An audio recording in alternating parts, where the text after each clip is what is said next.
Hey guys, Amit here for PhoneRadar, and this is the Yunicorn, the latest smartphone from Ventures, which had already launched a series of different smartphones and few health related products. Again, we have had experienced few of those phones earlier and we're not really impressed, but this probably would be the first phone which has actually impressed us. Again, do make a note that this is not a sponsored video or something as such. This is just a frank opinion. These are again the first impressions of this smartphone. First look, I would say that this phone has taken a lot of inspiration from the Meizu M3 Note.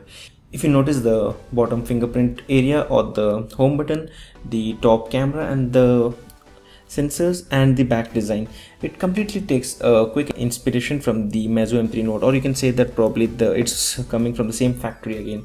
We have no idea on that, but again, this is what you get. The device comes with the stock like UI, which you can notice here. There's no clutter as such. I have installed a few apps, you can avoid that, but out of the box you get nothing pre-installed.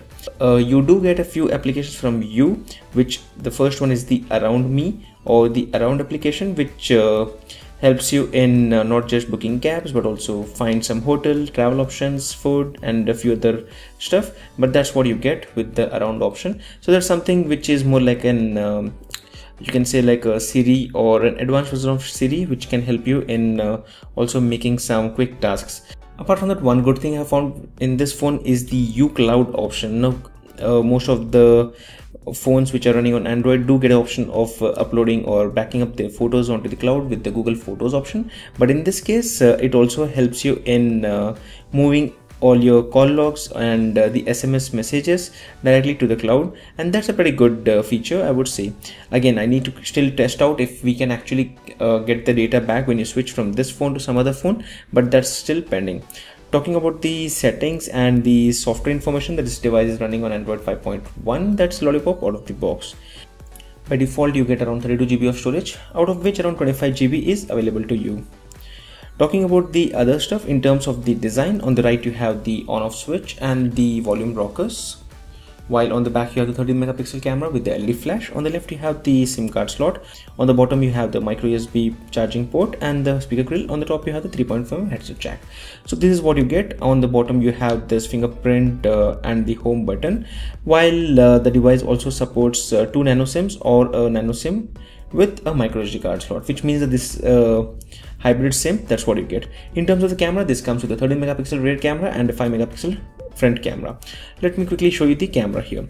So this is the camera, which is doing a fabulous job in daylight conditions or natural light conditions, but in terms of low lighting, this could be one of the worst cameras I have tested recently in the recent times.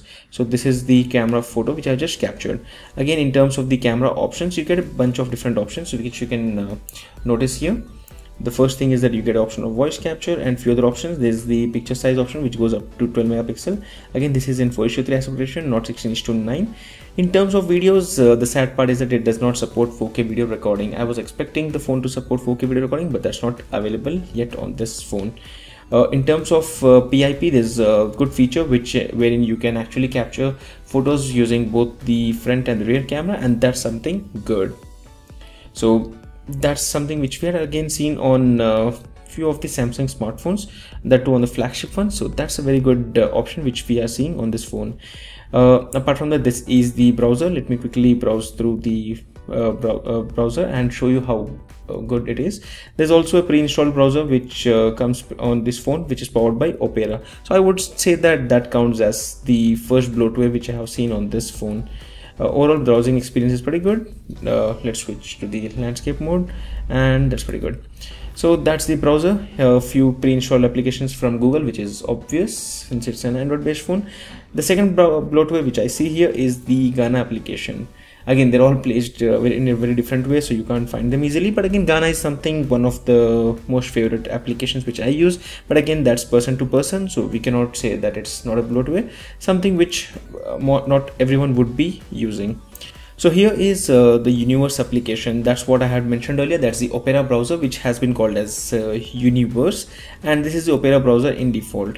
So in actual fact, you get the default browser and also this Opera browser by default.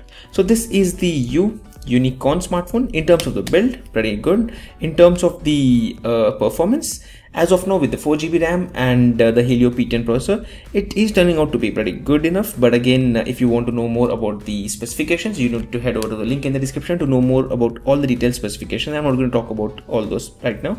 But in terms of gaming, I did play a few games. So here you can see that I'll just quickly show you a quick gaming of this with this phone, and you can judge based on that. As of now, there are no issues found. Let me quickly go through a few more seconds of gaming to give you an idea.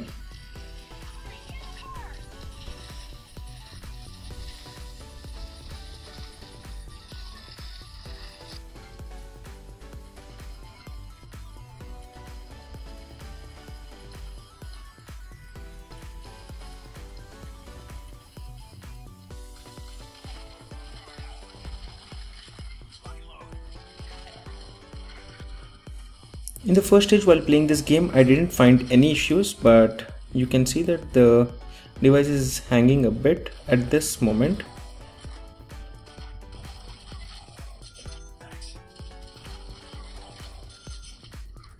Let's go on for a minute more.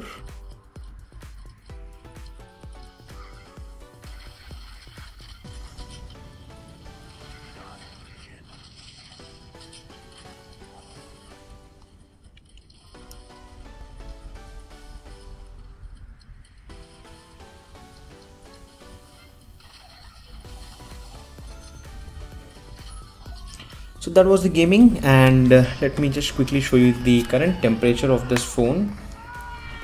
So that's around 39 degrees. Again, this is from playing only one game right now, and this is not the gaming review, just a quick demo that for some reason I feel that the device is not really heating up. But again, these are just the first impressions. They don't go on to final verdict on this basis, but this is the first impressions, and the device does look interesting, except the fact that since I capture a lot of photos, I really hope that the phone is able to offer a better experience, and probably the brand could fix that in terms of the quality in the coming days. So as I can just show you a quick clip, again that's a very bad clip from the desk, to show you that the video is not that great when compared with the few other phones which you have been testing.